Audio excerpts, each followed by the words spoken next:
Doctor साहब, आपको get together Eid के ऊपर किस तरह का लगता है? ज्यादा खुशी होती है जब बहुत ज्यादा लोग इकट्ठे होते हैं? बहुत खुशी होती है, खास तौर पे फैमिली या कॉलीग आ जाएं अगर। असल में आप देखिए हमारी ज़िंदगी इतनी मैकेनिकल हो गई है ना। अगर आप ये देखिए पहले छोटे होते अगर आप याद करें तो गर्मियों की छुट्टियों में हम खालाओं ने अम्मियों ने मैके जाना रहना, 7-8 कज़न्स, हम सब शामों को अम्मी अबू ने सोना और हमने दोपहर में खूब खेल खेल के बेहाल हो जाना और कोई ना गर्मी लगनी ना सर्दी लगनी। दोस्तों कज़न से पता ही नहीं लगता था इस चीज़ का और इधर से उधर बातें और एक बड़ा रिवाज होता था। अब ये ऐसे ऐसे देखिए न्यूक्लियर फैमिली सिस्टम्स में ना ये चीज़ें ख़त्म होनी शुरू हो गई हैं। अब लगता है कि अगले की प्राइवेसी में दखल दे रहे हैं, पता नहीं वो पसंद करेगा कि नहीं। पहले तो ऐसा कोई सवाल ही नहीं था कि पसंद नापसंद वाली तो बात ही नहीं। तो हम तो ऐसे बड़े हुए हैं। तो अभी तक वही जहन में बातें हैं जब सारे रिलेटिव्स आते हैं और मेरे ख्याल ईद के दिन बहुत सारे दोस्तों को सालाना हम मिलते हैं। यकीन कीजिए जाने की कोशिश भी करें तो जाया नहीं जाता। और जो वही आपने कहा सड़क का बेहंगम हालात और ट्रैफिक की मसला, और एक जगह से अगर मैंने मतलब यानी कि अगर मैं जौहर टाउन से डिफेंस जाना चाहूँ तो आप खुद सोचिए कि घंटे का फासला बन गया।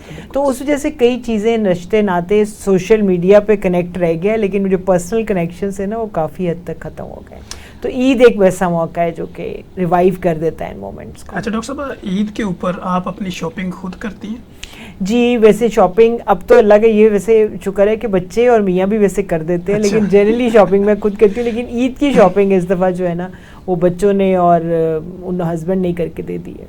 अच्छा, कभी ऐसा भी हुआ कि कोई ईद का जोड़ा आपका दर्जी ने लेट कर दिया और सारा मूड खराब? वो तो कर्फ्यू ही लगा होता है। सबसे इम्पोर्टेंट तो दर्जी होता है ईद वाले दिन। वो तो आपकी आंखें भी नहीं मिलाता, लेकिन ये है कि ऐसा अभी तक नहीं हुआ। दर्जी से ताल्लुकात ऐसे हैं कि वो बना कि रात के 2 बजे भी बना के दे जाता है। ठीक हो गया। अच्छा डॉक्टर साहब, बस स्वीट में आप क्या पसंद करती हैं ईद के ऊपर? ईद के ऊपर स्वीट ये तो डिपेंड करता है। जैसे आजकल तो मतलब वैसे तो मुझे गाजर का हलवा बहुत पसंद है सर्दियों के हिसाब से अगर देखा जाए, लेकिन आजकल जैसे मैंगो डिलाइट डेजर्ट्स इतनी सारी चीज़ें हैं जो भी मीठा तो जी पाकिस्तानी कौम मतलब है अब, इसीलिए शुगर हमारे लेवल सबसे ज़्यादा है दुनिया भर में, लेकिन मीठा वाकई कमज़ोरी है। बिल्कुल। डॉक्टर फरीहा, आप अपनी ज़िंदगी में जो ईद होती है इसके ऊपर आप अपनी शॉपिंग, बच्चों की शॉपिंग और फिर हस्बैंड के साथ मूव करना, ये आपके लिए कितना क्रिटिकल होता है? मैं और मेरे हस्बैंड दोनों हम अपने ऑफिस आवर्स में से और ड्यूटी के आवर्स में से टाइम निकालते हैं, और जब भी टाइम होता है और ना हो तो संडेज़ को भी, अभी थैंक्स टू मॉल्स के संडेज़ को मॉल्स खुले हुए होते हैं तो हम चले जाते हैं और फिर हम मिल के शॉपिंग करते हैं, बच्चों को भी साथ लेके जाते हैं। वो हमारा एक फैमिली टाइम होता है, क्योंकि रूटीन में इतना टाइम नहीं होता कि आप एवरी मंथ या उसको पुल ऑन कर सकें इस तरह की एक्टिविटीज़ को। तो ईद पे हम थोड़ा सा रिलैक्स होते हैं। छुट्टियाँ भी कुछ गवर्नमेंट ईद पे पहले से दे देती है, सो हम फैमिली के साथ ही इसको प्लान करते हैं। कभी ऐसा भी हुआ कि आपने ऑनलाइन कोई चीज़ मंगवाई हो और वो ऐन मौके पे आके गलत निकल आई हो, जो मंगवाया वो ना मिला हो? बहुत दफ़ा हुआ है, लेकिन फिर हम अगेन हमारे पास ऑप्शन होता है, फिर हम उठते हैं और फिर निकल पड़ते हैं। अच्छा, तो क्या आप ज़्यादा पसंद करती हैं, वेस्टर्न ड्रेस ज़्यादा पसंद करती हैं या हमारे इस खित्ते के लिहाज से जो हमारे यहाँ की ड्रेसिंग होती है उसको ज़्यादा पसंद? I like modest dressing. It should be very graceful and decent, be it western और ईस्टर्न। और वेस्टर्न भी अगर हम पाकिस्तान में वेयर कर रहे हैं तो वो कम्प्लीटली वेस्टर्न नहीं होता, it's completely covered and very very modest. So it can go both ways, but it should be very graceful and very decent for me.